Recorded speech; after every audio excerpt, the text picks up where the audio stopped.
Welcome to The Explainer. Today, we are tackling a massive leap in technology. We're moving away from basic chat models, and we're looking at how to build autonomous, production-ready AI systems. So let's just dive right in. Let's start with a quick reality check. Are you completely tired of playing babysitter to your AI? Think about your current workflow.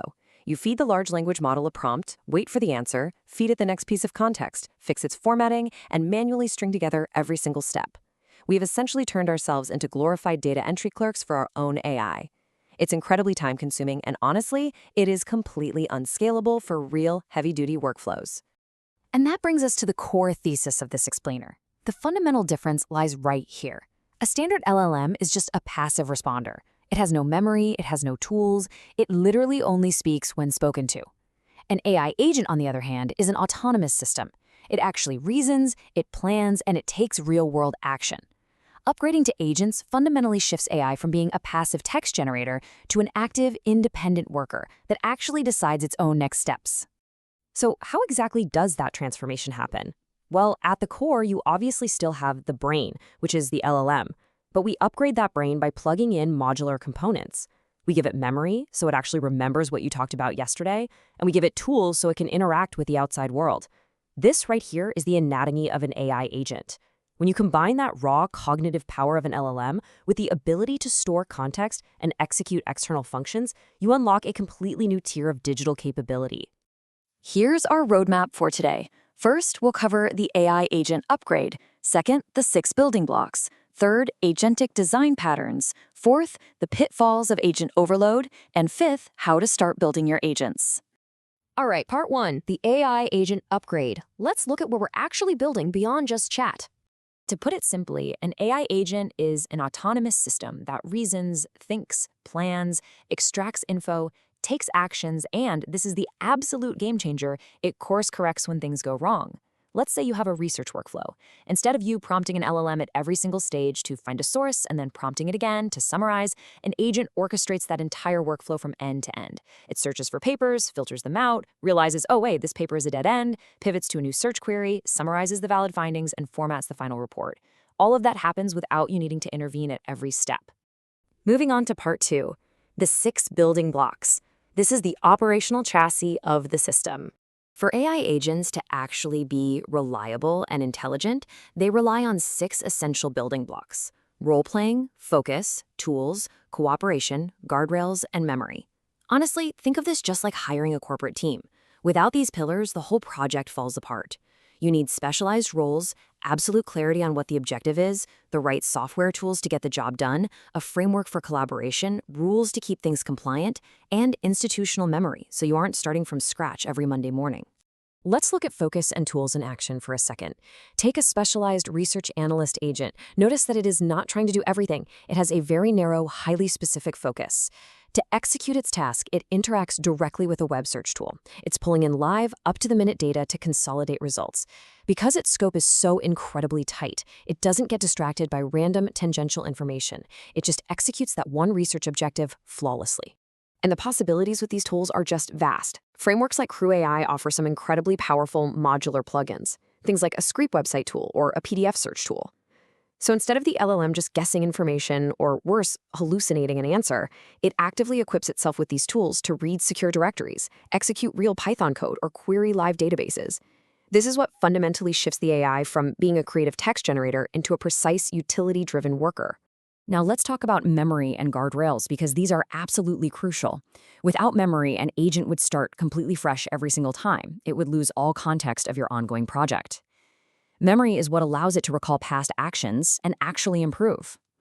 Guardrails, on the other hand, are your safety nets. They prevent the agent from hallucinating, making false claims, or getting stuck in endless computational loops. Basically, guardrails are the strict parameters that keep this highly capable AI aligned perfectly with your objective. Okay, part 3, agentic design patterns. This is where we start connecting the blocks.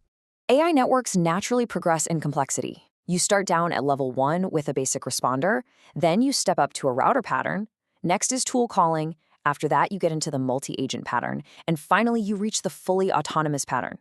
As you climb this ladder, the system evolves. It goes from being a simple conditional router that just picks a predefined path, all the way to an autonomous network that designs its own operational strategies. Let's walk through a couple of the really powerful ones so you can see exactly how they work in the real world. So this is the tool calling pattern. In this setup, a human defines the available tools up front, maybe a vector database, local files, or a web browser. But here's the kicker. The LLM independently decides when to use them. It evaluates your prompt, realizes, hey, I don't have the answer in my training data, and then actively triggers a specific tool.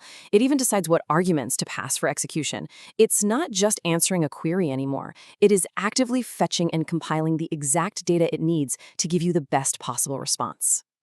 Now, I really want to slow down for a second to emphasize this next schematic, because it's vital. This is the multi-agent pattern. Instead of having one massive agent trying to juggle everything, you implement a manager agent.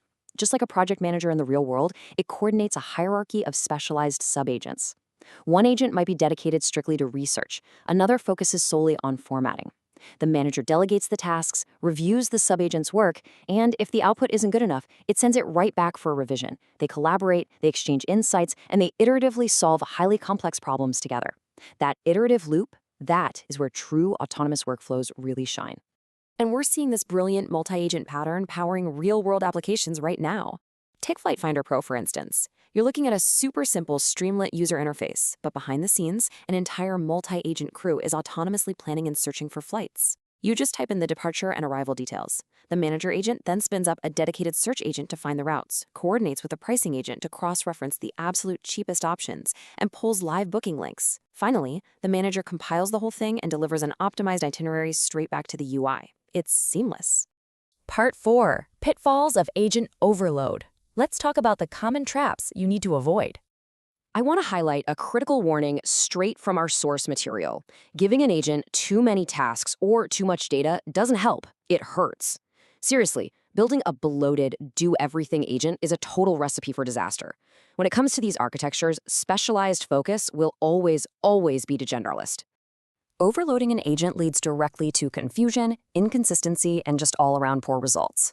We have to remember that more tools do not equal better results. Think about it. If you take a simple text summarization agent and suddenly give it an unnecessary speech-to-text module or a code execution environment, you are going to confuse it. It's going to try to use tools it absolutely doesn't need, which causes endless computational loops and severely degrades performance. Every single tool you add is another variable the LLM has to calculate. The golden rule here? Keep your agents narrow, highly specialized, and focused solely on their core objective. Finally, Part 5. Start building your agents. Let's get actionable. Honestly, the best part about all this technology right now is how incredibly accessible it's become. You don't need a massive server farm or some crazy expensive enterprise cloud contract to get started. You can actually set up a powerful LLM like the DeepSeek R1 model locally on your own laptop using a llama. With just a few lines of Python code in Crew AI, you can define specialized roles, assign tools, and spin up your very own agent crew, like a fully functional financial analyst agent, right on your machine. Now, to help you figure out exactly where to start your build, our source material provided a fantastic resource. I highly encourage you to pull out your phone right now and scan that QR code. It links to a quick 2-minute agent assessment. It's going to test your current technical skills and then generate a highly personalized roadmap. It tells you the exact chapters and coding concepts you need to focus on to build your very first autonomous pipeline. I want to leave you with this final provocative thought. You have the blueprint now. You know the essential building blocks, you understand the multi-agent design patterns, and you know the critical pitfalls of overload to avoid. So, are you ready to stop hand-holding your LLM and start orchestrating your own autonomous AI workforce? The tools are literally right there waiting for you. Thank you so much for joining me on this explainer. Keep learning, keep building, and I'll catch you in the next one.